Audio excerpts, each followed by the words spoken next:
Hello friend, आज गोटे नुआ भिडियो आरंभ करवा टी पेसेंस देकी भिडियोटा को देखिए। माने जो आज आम यार हूँ ह्यूमान सागर पूरा कनक्लूजन भिडियो जोटा कि आपपारती माने सारांश जोटा कि आम कौन एत दिन भर आम सारांश कौन पाइले डिटेल्स आम कथा तो आज आम आरंभ करवा प्रथम ह्यूमान सागर गोटे लास्ट गीत गोटे रहीगला जोटा कि पेंडिंग होकर रहीगला से गाइबार था प्रेमानंद सार सहित। तो से गीतटू मुझे आरंभ करी भिडियो। से गीतटा या थिला यही बरसार छिटा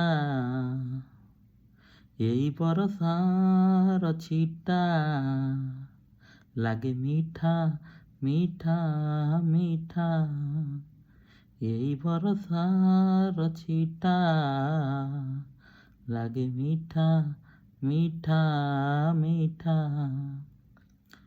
टोपा टोपा बरसा धीरे धीरे करे निशा बरसारे भीजी गले मु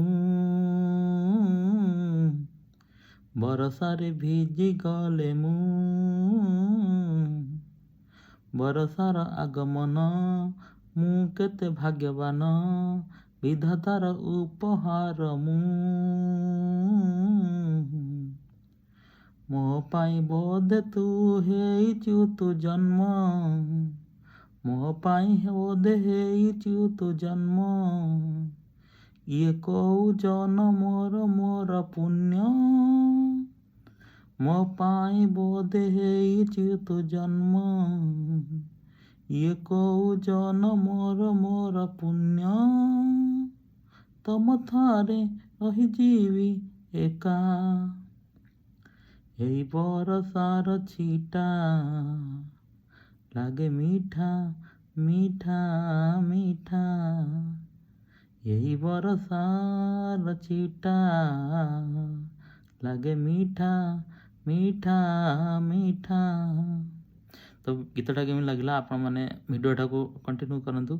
तो आम जाना आज केस स्टडी आम प्रथम पूर्व बोले भिडियो केस स्टडी किंतु केस स्टडी पर आम डिटेल्स वीडियो विषय में जाना जे आमर कौन है एक्चुअली देखो जो ह्यूमान सागर जो जहाँ भी आमर जो ये जो घटनाटी है एक्चुअली वीडियोटा देखा आम जो देखुं एत समय आम जो बहुत सोशल मीडिया वीडियो देखुं किए कौन मद मरीगले किए कौन फैमिली इश्यू अच्छी किए अच्छी मैंने मुझे वीडियो बनई एमती 2-3टा वीडियो बनई देखो यार किसी कनक्लूजन पाइबापी आम पूरा मूल स्टार्टिंग जावाक पड़ो। आम जानी पूर्व वीडियो में कही वॉइस ऑफ ओडिशा से सिलेक्शन होते गीत आरंभ कले गीत आरंभ कलापर से टैलेंट देखते सब ठीक अच्छे किंतु देखो गोटे गोटे जो आम गोटे गोटे टैलेंट उपरको पलि जाती माने टैलेंटर सभा उपरको जोटा जाती आम कौन वॉइस ऑफ ओडिशा आहरी भी ह्यूमान सागर ठार भल भल संगीतकार थे से भी बहुत आगू जावाक माने जावाक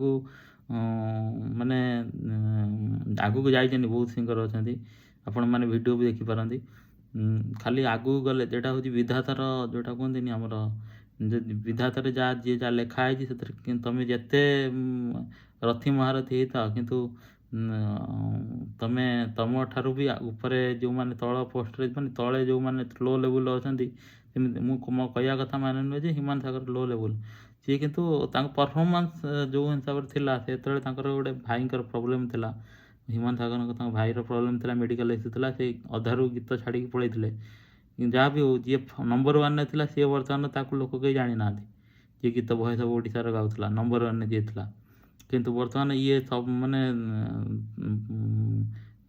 माने एमती नुहे ह्यूमान सागर खराब गाँव किंतु परफॉर्मेंस हिसाब से देखा गले ह्यूमान सागर टिके लो था किंतु देखो एमती बाजी मारे जे से पूरा पूरा ओडिशार भाषा कहले चले माने ह्यूमान सागर माने गीत कहले ह्यूमान सागर ताकू कि माने ताकू कई मतलब गीतर संज्ञा किसी था सी हूँ ह्यूमान सागर आउ कि ना तेणुक आमर टपिक है ये सब जो माने जो देहांत है केमी है आम ता भर टिके आम केस स्टडी भितर को नहीं आम टे भाविया आम किए कौन कौन मीडिया आम न देखिए आम मन भितर गोटे जिनस आम गोटे निजे गोटे आम मनीष गोटे भगवान आमको देते बुद्धि ज्ञान देते आम भी टिके माने ता भर टिके समस्ते तो सीबीआई पुलिस समस्त अच्छा समस्त तदंत कर तदंत उपरको जाकि आम डीपली भाविया ତାହେଲେ ଆମେ ବି ତା ଦେହରେ ଗୋଟେ କନକ୍ଲୁଜନ୍ ପାଇପାରିବା ବୋଲି ମୋର ଆଶା।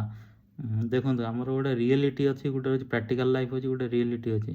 ଆମେ ଯଦି ପ୍ରାକ୍ଟିକାଲ୍ ଲାଇଫ୍ ଦେଖିବା ଆଉ ରିଏଲିଟି ଦୁଇଟାଙ୍କୁ ମ୍ୟାଚ୍ କରି ଦେଖିବା, ଗୋଟେ କନକ୍ଲୁଜନ୍ ପଏଣ୍ଟ ବାହାରିବ। ଗୋଟେ ହେଲା ଇମୋସନ୍। ଇମୋସନ୍ କ'ଣ, ଯେଉଁଟା ଆମେ କୁହନ୍ତି ଦୁଃଖୀ ହେଇଯାଆନ୍ତି ଗୋଟେ ଜିନିଷ, ମାନେ କିଛି ଦୁଃଖ ପଡ଼ିଲେ ଆମେ ଦୁଃଖ ହେଇଯାଆନ୍ତି। ଯେମିତି ଆମର ହ୍ୟୁମାନ୍ ସାର୍ ଥିଲେ ବା ହ୍ୟୁମାନ୍ ଭାଇ ଥିଲେ, ଆମର ଇମୋସନାଲ୍ ଅଧିକା ଥିଲେ। ଆକ୍ଚୁଆଲି ଇମୋସନାଲ୍ ଯଦି ଯାହାର ବି ଅଧିକା ଥାଉ, ମୋର ବି ହେଇଥାଉ ବି ଆଉ କାହାର ବି ହେଇଥାଉ, ଏଇଟା ତୁମର ମୃତ୍ୟୁ ପାଖକୁ ଡାକି ଆଣିବ। କାରଣ ଦେଖନ୍ତୁ ତାଙ୍କର ଇମୋସନାଲ୍ ଏଟା ଖରାପ ନୁହେଁ, ମଣିଷର ଇମୋସନ୍ ରହିବା ଠିକ୍। ଆମେ ତ ରୋବୋଟ୍ ନୁହେଁ ନା, ଇମୋସନ୍ ରହିବନି। ତେଣୁ ଆମର ଇମୋସନ୍ ରହିବାଟା ଏଟା ସ୍ୱାଭାବିକ। କିନ୍ତୁ ଅତ୍ୟଧିକ ହେଲେ ଇମୋସନ୍ ଆମ ମୃତ୍ୟୁ ମୁଖକୁ ଡାକି ଆଣିବ, ଯେଉଁଟାକି ହ୍ୟୁମାନ୍ ସାର୍ଙ୍କ କଣ୍ଡିସନ୍ରେ ହେଇଛି। ଇମୋସନ୍ଟାକୁ ଆପଣ ଇଣ୍ଟେଲିଜେଣ୍ଟ ଆଗରେ ତାକୁ ହରାଇବାର ଅଛି। ଇଣ୍ଟେଲିଜେଣ୍ଟ ଯଦି ଆପଣଙ୍କର ହାୟର୍ ଲେବୁଲ୍ରେ ରହିବ, ଇମୋସନ୍ ଡାଉନ୍ ରହିବ। ଯଦି ଇମୋସନ୍ ଆଉ ହାୟର୍ ଲେବୁଲ୍ରେ ରହିବ, ତାହେଲେ ଇଣ୍ଟେଲିଜେଣ୍ଟ ଲୋ ହେଇଯିବ। ଏଇଟା ଜାଣିଥିଲେ, ଏଇଟା ହେଉଛି ମାନେ ଇନଭର୍ସଲି ପ୍ରପୋର୍ସନାଲ୍। ଆମେ ଯେଉଁ ସାଇନ୍ସର ଯେଉଁଟା ଅଛି, ଆମେ ଯଦି emotion is inversely proportional to the ମାନେ ଆମର କ'ଣ କହୁଛନ୍ତି ଇଣ୍ଟେଲିଜେନ୍ସ। ତ ଇଣ୍ଟେଲିଜେନ୍ସ ଯଦି ବଢ଼ିବ ଇମୋସନ୍ କମିବ, ଯଦି ଇମୋସନ୍ ବଢ଼ିବ ଇଣ୍ଟେଲିଜେନ୍ସ କମିଯିବ। ତେଣୁକରି ଏଇସବୁ ଜିନିଷ ଆମେ ଟିକେ ବୁଝିବାର ଥିଲା। ମାନେ ଆମେ ବୁଝିବା ସହିତ ଯେଉଁମାନେ ପରପିଢ଼ି ଅଛନ୍ତି ସେମାନେ ବି ଏଇଟା ମୋ ଭିଡ଼ିଓ ଦେଖୁଥିବେ, ସେମାନେ ଟିକେ ବୁଝିବା ଦରକାର ଯେ ଇମୋସନ୍ କ'ଣ ଆକ୍ଚୁଆଲି। ଆମେ ଇମୋସନ୍ ଅଧିକା ଆଜିକାଲି ଯେଉଁ ଓଡ଼ିଶାର ଅଧିକାଂଶ ମଦ ପିଉଛନ୍ତି କ'ଣ ପାଇଁ? ଇଣ୍ଟେଲିଜେଣ୍ଟ ମାନେ ବୁଦ୍ଧି ରହୁନାହିଁ। ଇଣ୍ଟେଲିଜେନ୍ସ ମାନେ କ'ଣ, ବୁଦ୍ଧି ଆମର ରହୁନାହିଁ। ଆମର ଇମୋସନ୍ଟାକୁ ହାୟର୍ ଲେବୁଲ୍ରେ ରଖୁଛନ୍ତି, ଯେଉଁଥିପାଇଁ କି ହଁ ଯାହାହେଲେ ଦେଖାଯିବ ମଦ ପିଇଦେବା, ଏଇଟା କ'ଣ, ଏଇଟା ଇମୋସନ୍ ନା। ଇମୋସନ୍ ତମ ମୁଣ୍ଡ ଉପରେ ଚଢ଼ି ଯାଉଛି। ମାନେ ସକ୍ସେସ୍, ତୁମର ଯେଉଁ ସଫଳତା, ସେଠି କିଛି ସକ୍ସେସ୍ର ସଫଳତାରେ ତୁମେ କେଉଁ ପୋଜିସନ୍ରେ ଅଛ, ତୁମର ଭ୍ୟାଲୁ କ'ଣ, ଇମୋସନ୍ ତୁମକୁ ହରାଇ ଦେଉଛି। ମଣିଷ ମୁଣ୍ଡ ଉପରେ ଯେତେବେଳେ ଇମୋସନ୍ ପଡ଼ିଯିବ ନା, ସେତେବେଳେ ତୁମେ ଜାଣିପାରିବନି ଯେ ମୁଁ କିଏ। ହ୍ୟୁମାନ୍ ସାଗର ଜାଣିଛନ୍ତି ମୁଁ ହ୍ୟୁମାନ୍ ସାଗର, କିନ୍ତୁ ଯେତେବେଳେ ଇମୋସନ୍ ଅଧିକା ପଳେଇ ଆସୁଛି ନା, ସେତେବେଳେ ନିମ୍ନ ସ୍ତରକୁ ମାନେ ମୋ କହିବା କଥା, ତାଙ୍କର ସେତେବେଳେ ଇଣ୍ଟେଲିଜେନ୍ସ କାମ କରୁନି। ତ ଏଇଟା ଗୋଟେ ବ୍ରେନ୍ର ଗୋଟେ ପାର୍ଟ। ଏଇଟା କିଛି ଖରାପ କହିବା ଆମର ଉଦ୍ଦେଶ୍ୟ ନୁହେଁ, ଏଇଟା ଗୋଟେ ବ୍ରେନ୍ର ପାର୍ଟ। ତାକୁ ଇମୋସନ୍ଟାକୁ ଲୋ ରଖିକି ମାନେ ଆମର ଇଣ୍ଟେଲିଜେନ୍ସଟାକୁ ଆଗରେ ରଖିବା ଦରକାର। ତାପରେ ହେଉଛି ଦ୍ୱିତୀୟ, ଏଇଟା ହେଲା ଫାର୍ଷ୍ଟ। ଇମୋସନ୍ ହେଲା ଆମର ଗୋଟେ ଫାର୍ଷ୍ଟ ନମ୍ବର, ଯେଉଁଟାକି ଆମେ ପ୍ରାୟ ସମସ୍ତେ ଭୁଲ କରୁଛନ୍ତି, ଯେଉଁଟା ହ୍ୟୁମାନ୍ ସାଗର ଭୁଲ କରୁଛନ୍ତି। ଇମୋସନ୍ଟାକୁ ଅଧିକା ଓପନ୍ ନେଇଛନ୍ତି। ଆଉ ଗୋଟେ ହେଉଛି ଟ୍ୟାଲେଣ୍ଟ ସେ ଅଧିକା ଦେଖେଇଛନ୍ତି, ଶୋ କରିଛନ୍ତି। ଟ୍ୟାଲେଣ୍ଟ ଅଧିକା ଦେଖେଇବା କିଛି ଭୁଲ ନୁହେଁ। ଦେଖନ୍ତୁ ଆମେ ବି ଯେତେବେଳେ କମ୍ପାନୀରେ କାମ କରୁ, ଆମେ ବି ଯଦି ଆମେ ପୁରା 100% ପୁରା ମାନେ ଆମର ପୁରା ଇଫର୍ଟ ଦେଇଦେଉ, ଆମର ଯେଉଁ କମ୍ପାନୀ ଏମ୍ପ୍ଲୟି ସବୁ ଭାବନ୍ତି କି ଏ ପିଲାଟା ଭଲ କାମ କରୁଛି।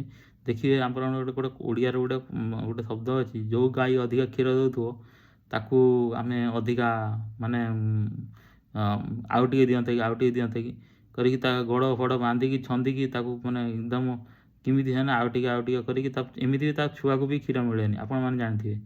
ତେଣୁ ବର୍ତ୍ତମାନ ହ୍ୟୁମାନ୍ ସାଗର କେସ୍ରେ ମଧ୍ୟ ସେଇଆ ହେଇଛି। ଅଧିକା ଟ୍ୟାଲେଣ୍ଟ ଶୋ କରିବା ବି ଠିକ୍, କିନ୍ତୁ ତା ମାନେ ଅତ୍ୟଧିକ ଯେଉଁଟା ଦେଖେଇବା, ମାନେ ଦେଖେଇ ହେବା, ମାନେ ମୁଁ ସବୁ ଗୀତ ଗାଇବି, ମାନେ ମୁଁ ସମସ୍ତଙ୍କ, ହଁ ଏଇଟା ଅବଭିୟସ୍ଲି ଯେଉଁମାନେ ଭଲ ଗୀତ ଗାଆନ୍ତି ତାଙ୍କର ଡିମାଣ୍ଡ ବଢ଼ିବ ବା ତାଙ୍କୁ ଲୋକମାନେ ଚାହାନ୍ତି ସେଇ ଗୀତଟା ସେ ଗାଆନ୍ତି ବୋଲି। କିନ୍ତୁ ତୁମର ଗୋଟେ ମାନେ ହ୍ୟୁମାନ୍ର ଗୋଟେ ନେଚର୍ ରହିବା ଦରକାର, ସେଲ୍ଫିସ୍ ବି ଟିକେ ରହିବା ଦରକାର। ସେଲ୍ଫିସ୍ ମାନେ ମୁଁ ନିଜେ ଭଲ ଖାଇବି, ନିଜେ ଟିକେ ମୋର ହେଲ୍ଦି ରହିବି, ଏଇ ଜିନିଷଟା ଯଦି ନ ରହିବ, ଆପଣମାନେ ଯେତେ ଆପଣଙ୍କର ଟ୍ୟାଲେଣ୍ଟ ଆପଣ ଦେଖାନ୍ତୁ ନା କାହିଁକି, ଆପଣ ନିଜେ ଭିତରେ ଖୋକଲା ହେଇଯିବେ, ଯେଉଁଟାକି ସେ ହେଇଛନ୍ତି। ତେଣୁକରି ଆପଣ ଟ୍ୟାଲେଣ୍ଟ ଶୋ କରନ୍ତୁ, କିନ୍ତୁ ଟ୍ୟାଲେଣ୍ଟଟା ଏତେ ଅତ୍ୟଧିକ ଦେଖାନ୍ତୁନି ଯେମିତିକି ମୁଁ ସବୁ ଶୋ କରିବି, ସବୁଗୁଡ଼ାକ ଆଟେଣ୍ଡ କରିବି। ଆପଣଙ୍କର ଫାର୍ଷ୍ଟ ପାର୍ଟ ହେଲା, ଫାର୍ଷ୍ଟ ଆପଣଙ୍କର ପ୍ରାଧାନ୍ୟ ହେଲା ଆପଣ ସେଲ୍ଫ। ଆପଣ ନିଜେ ବଞ୍ଚିଲେ, ଆପଣ ଯଦି ନିଜେ ବଞ୍ଚିଥାନ୍ତେ ଏବେ କଣ୍ଟ୍ରିବ୍ୟୁଟ୍ କରିଥାନ୍ତେ ନା, ଆପଣ ପୁରା ଓଡ଼ିଶାକୁ କଣ୍ଟ୍ରିବ୍ୟୁଟ୍ କରିଥାନ୍ତେ। ଏବେ ବି 60, 70, 80 ବର୍ଷ, 100 ବର୍ଷ ପର୍ଯ୍ୟନ୍ତ ଆପଣ ଓଡ଼ିଶାକୁ କଣ୍ଟ୍ରିବ୍ୟୁଟ୍ କରିଥାନ୍ତେ। କିନ୍ତୁ ହେଲା କ'ଣ, ଆପଣ ନିଜେ ଚାଲିଗଲେ।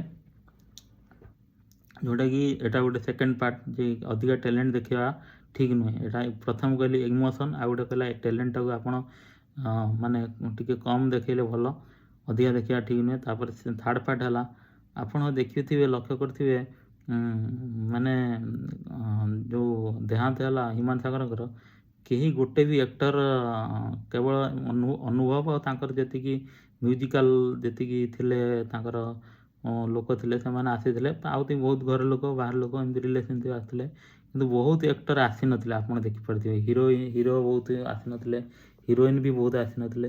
ମୋ କହିବା କଥା ହେଲା ଯେ ଏତେ ସବୁ କରିକି ଆପଣ ଯେଉଁଥିପାଇଁ ଏତେ ସବୁ କଲେ, ମାନେ ଲୋକଙ୍କୁ ମାନେ ଖାଇଲେନି ପିଇଲେନି ଠିକ୍ ଟାଇମ୍ରେ ନିଜକୁ ବଳି ପକେଇକି ଆପଣ ଯେଉଁ ଗୀତ ଗାଇଲେ ଲୋକମାନଙ୍କ ପାଇଁ ଏତେ କାମ କଲେ, ତ ଲୋକମାନେ କଲେ କ'ଣ? ସେ ଆପଣ ଲାଷ୍ଟ ବେଳେ ଟିକେ ଆସିକି ଦେଖା ବି କଲେନି।